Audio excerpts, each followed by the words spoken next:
Nairobi.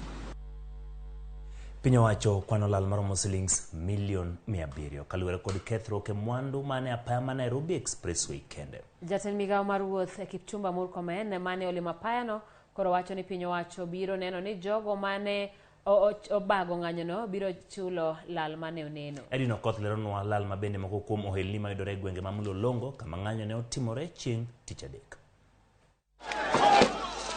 Mlolongo e kaunti ma Machakos en kama ng'anyo ne otimore kuom thuolo malach e alwora ma Nairobi chieng' tich adek.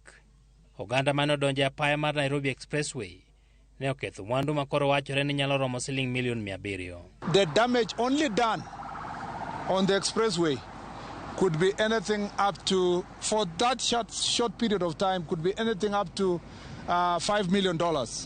And if it reaches that level, in one infrastructure, I'm not talking about the railway, there are 4 railway stations. Ragenge apayano ne owuo ma ok tin ne kilomita 3, kama bende jong'anyo wachore ni ne omuko wang' dede ma okete apayano, maua kaachiel kod moko kuom tesende mag rwako nyamburko. Murkomen wacho ni ok gibiyie mondo gima kamano timre kendo.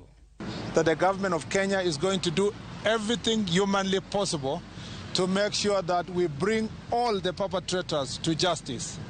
And I want to say that those who are even planning to repeat these acts, they will meet the full force of the law. And we must use this action that happened here yesterday to be an example to everyone who is going to be able to do such a thing in future, that they will not repeat again. They will never try to do this again, because we will make it very painful for them, not just for now, but for the rest of their lives. Odichieng' mangima, jotije na yweyo apayano, ma pod olore kind paw ndege ma JKIA kod Mlolongo, kendo wachore ni nyalo yawe bang' jumbe 2.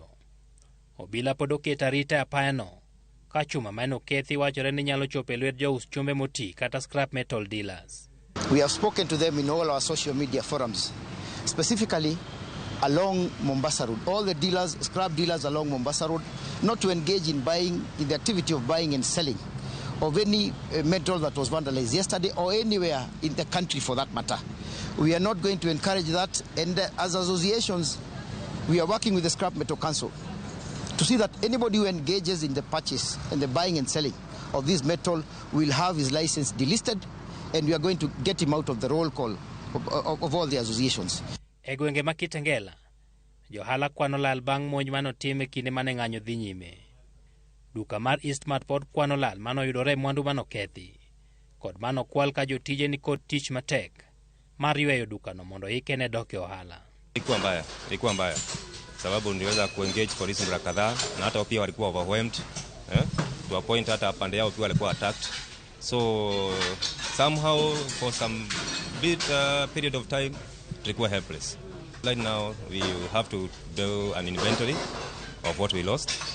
Na hiyo ndio sasa tunaanza sasa kwanza tuondoe labels. After removing the labels, most definitely we'll be going to our inventory so that we can be able to ascertain exact what we lost in the process. Lal makamano bende ne oneno ne ohelni mane ok otiyo odichieng' mangima.